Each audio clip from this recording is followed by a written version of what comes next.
Ryan of Spaceships and Psychics, and we're here with another video review. Today, rather than looking at a standalone book like last time, we'll be looking at a RPG supplement book meant for adding in sci-fi elements to an existing game. Arcana of the Ancients is a book from Monte Cook Games made for use with Dungeons & Dragons 5th edition rule set. A Kickstarter campaign for it was launched in March of 2019 and it fully released on March 25th, 2020. Dungeons & Dragons from Wizards of the Coast hardly needs an introduction, as it's the game that most would have first heard of when encountering tabletop gaming for the first time. It's been around in some form or another since the 70s and has a truly dizzying amount of supplement books made by third-party companies, thanks to it being available to use under the Open Gaming license and more recently made available under a Creative Commons as well. This supplement in particular seeks to take elements from Monte Cook's own original game Numenera and turn the straightforward sword and sorcery of Dungeons & Dragons into a science fantasy setting full of technological treasures that belong to civilizations from ages long ago. It cites numerous works as inspiration, including TV and movies such as Adventure Time, Fringe, and Nausicaa of the Valley of the Wind, comics such as Eternals and New Gods, and literature such as At the Mountains of Madness, and much, much more. Arcana of the Ancients does require a copy of D&D 5e to play, as the book contains only new mechanics, setting material, creatures, and sample adventures. Since teaching you the mechanics of Dungeons & Dragons is well beyond the scope of this video, this review will just cover the new content. Arcana of the Ancients circles around incorporating ancient technology into your game, and so adds in this ancient arcana, referred to collectively as Numenera, in 6 different categories: ciphers, relics, iron flesh, oddities, mutations, and discovery. Ciphers are one-use items such as pills, elixirs, or gadgets that lose their charge or otherwise burn themselves out after a single use. This can be a pill with a potent antivenom, a device that can be detonated to disrupt the cells of everything around it, a gadget that projects a force field around the user until it runs out of energy, and much more. Carrying too many ciphers is dangerous, however, and more than 3 will start to build up a resonance that can do anything from just render one of them unusable, to making the ciphers explode, to causing the ciphers to become a sentient entity, to spawning a singularity that instantly swallows the character carrying them. Relics are a bit more permanent and are weapons, armor, and utility items that are either components of ancient tech or cobbled together from multiple pieces. This could be anything from a hover belt to an automatic cooking machine to a cloaking device to a sword made of a strange liquid. While they don't burn out as quickly as ciphers, they do have some form of unknown power source, and so every use of them requires a roll to see if that was the final use before the reserves run dry. Relics also tend to have quirks, such as needing to be activated in direct sunlight, secreting an oily residue, or giving the user a rash.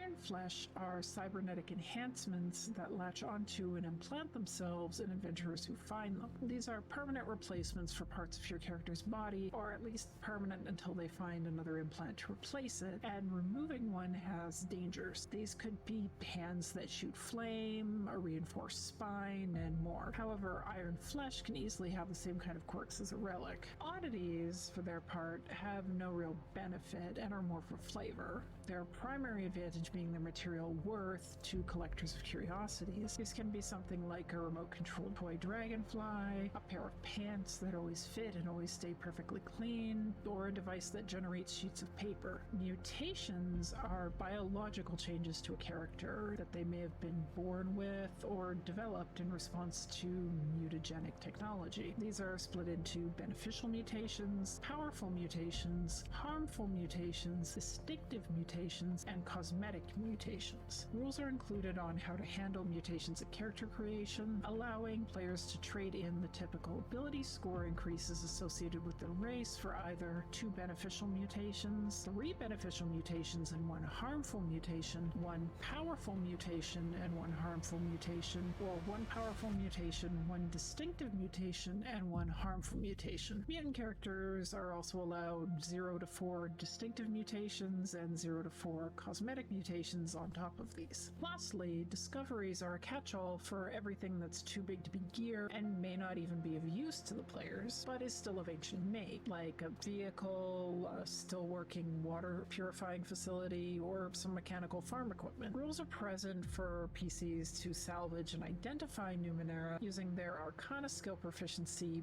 but halved. GMs are given the choice to potentially allow them to gain the full proficiency as they become accustomed to Numenera, or they can grant them a whole new ancient Arcana skill instead. The book also includes new feats for characters to acquire that circle around Numenera, either using it or, when necessary, fighting against it. How much Arcana of the Ancients changes the game's setting is up to the individual GM. The Hills of Crooked Sleep, one of the sample adventures contained within the book, serves the purpose of turning an existing Dungeons & Dragons campaign into an Arcana of the Ancients campaign by having previously inaccessible ancient caches across the world suddenly opening. It results in this ancient tech, ironically, being very new to the current age. This isn't the only way you can play it, however, and the book also has pages dedicated to starting a whole new campaign with the science fantasy front and center, and has suggestions on when and where the story could take place, as well as who it could be about, and discussing the effects all these ancient civilizations, having risen and fallen during the deep time of the world, could have. There are 2 possible approaches on whether to treat Numenera as magic or not. From an in-universe standpoint, the citizens of the world believe them to be magic, and may even consider the ancients to have been gods, but the wondrous effects Numenera have are from highly advanced technology, and not magic in the same way a god, demon, or magic-using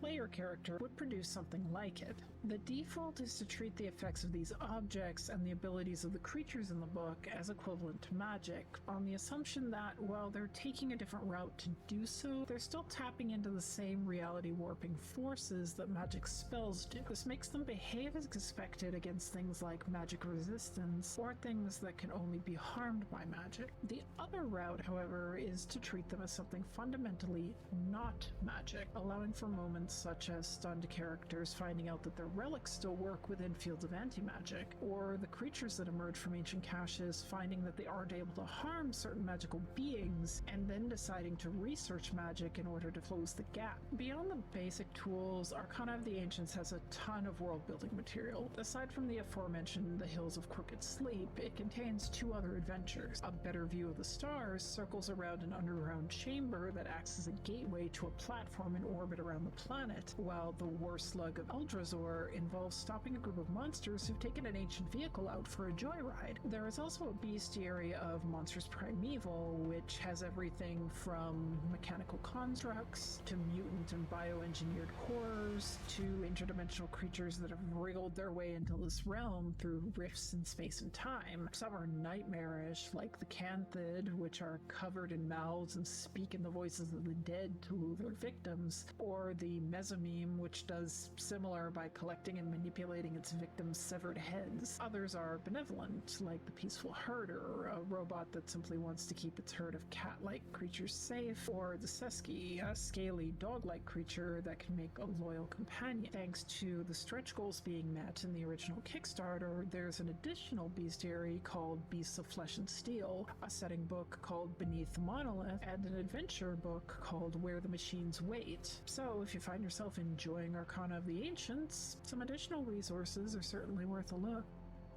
And that was Arcana of the Ancients. I'm quite the fan of Monte Cook's work, so being able to do a video about one of their books is a real treat. Let me know in the comments if you've used Arcana of the Ancients before, or heck, if you've played Numenera before and have an opinion on how Arcana of the Ancients translated it. Also let me know if there's something else you'd like me to look at, be it a full game or a supplement book like this one. Either way, I'm Valen of Spaceships and Psychics, signing off.